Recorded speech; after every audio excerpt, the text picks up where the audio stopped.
Welcome to the Tamil டாக்கிஸ்.net.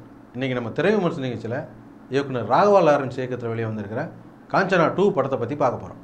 Kanchana 2 இந்த படம் பூஜை அன்னைக்கே இது ஷுவர் ஹிட்டு அப்படின்னு சொல்லி அடித்த படம்.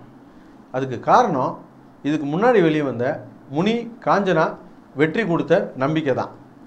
இன்றைக்கி இந்த படம் ரிலீஸ் ஆகிருக்கு, அதோடைய வெற்றியை உறுதிப்படுத்தியிருக்குது. முன்னையெல்லாம் பேய் படங்களுக்கெல்லாம் விளம்பரம் பண்ணும்போதே கண்டிப்பாக வயது வந்தவர்களுக்கு மட்டும், இதே பலவீனம் உள்ளவர்கள் இந்த படத்தை பார்க்க வேண்டாம் அப்படிலாம் விளம்பரம் பண்ணுவாங்க.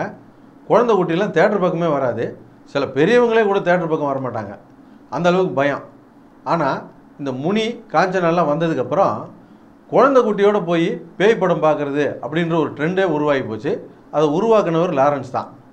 அந்த நம்பிக்கையில் தான் குழந்தை குட்டி குடும்பம்னு கூட்டமாக படம் பார்க்க வந்திருந்தாங்க. அவங்களுடைய நம்பிக்கையெல்லாம் லாரன்ஸ் காப்பாற்றிட்டாரு அப்படின்னு தான் சொல்லணும். படம் முழுக்க கைத்தட்டி சிரித்து ஆரவாரம் பண்ணி ரொம்ப ரசித்து பார்த்தாங்க. குறிப்பாக ஃபஸ்ட் ஹாஃபில் சுமாராக ஒரு 100 சீன்லையாவது கைத்தட்டி படம் பார்த்துருப்பாங்க. இந்த மாதிரி கூட்டம் கும்பலோட தேட்டரே குலுங்குற மாதிரி படம் பார்த்து பல வருஷங்கள் ஆகிப்போச்சு. இந்த படத்துடைய கதையை பற்றி பார்த்தோம்னா, முனி காஞ்சனாவிலலாம் பேய் எதனால் வந்துச்சு, என்ன பண்ணுச்சு, எப்படி போச்சு அப்படின்றதுக்கு ஒரு கதை இருக்கும். அந்த மாதிரி இதுலேயும் ஒரு நல்ல கதை இருக்குது. அப்புறம் பேய் படங்களில் லாஜிக்லாம் பார்க்கக்கூடாது, இந்த படத்துலையும் லாஜிக் பார்க்கக்கூடாது. படத்தில் ஃபஸ்ட் ஹாஃப் இருந்த அளவுக்கு செகண்ட் ஹாஃப் இல்லை அப்படின்னு தான் சொல்லணும். குறிப்பாக சொல்லப்போனால் கிளைமேக்ஸு முழு திருப்தியை கொடுக்கல. நம்ம தான் ஃபஸ்ட் ஹாஃப் எப்படி இருக்குது, செகண்ட் ஹாஃப் எப்படி இருக்குன்னா நோண்டி பார்த்துட்ருக்கோம். ஆனால் படம் பார்த்த ரசிகர்களை பொறுத்தளவுக்கு இந்த படம் முழு திருப்தியை கொடுத்துருக்குன்னு தான் சொல்லணும். அது எப்படி சொல்கிறேன்னா, படம் முடியும் போது முனி பார்ட் 4 அப்படின்னு போடுறாங்க.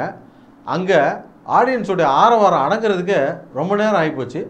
ஆடியன்ஸை பொறுத்த வரைக்கும் இந்த படம் முழு திருப்தியை கொடுத்துருக்கு அப்படின்னு தான் சொல்ல முடியும். மொத்தத்தில் இந்த படம் எப்படி இருக்குன்னா, இந்த படத்துக்கு நிச்சயமாக உங்கள் குழந்தைய கூட்டு போய் படம் பாருங்கள். இந்த படத்தை நீங்கள் பார்க்கும்போது உங்களுக்கு ஒரு சந்தோஷம் கிடைக்கும். இந்த படத்தை உங்கள் குழந்தைங்க ரசித்து பார்க்குறத நீங்கள் பார்க்கும்போது உங்களுக்கு ரெட்ட சந்தோஷம் கிடைக்கும். எங்களுடைய நிகழ்ச்சிகள் உங்களுக்கு பிடித்திருந்தால் உடனுக்குடன் கண்டு மகிழ கீழே உள்ள சப்ஸ்கிரைப் பட்டனை அழுத்தவும்.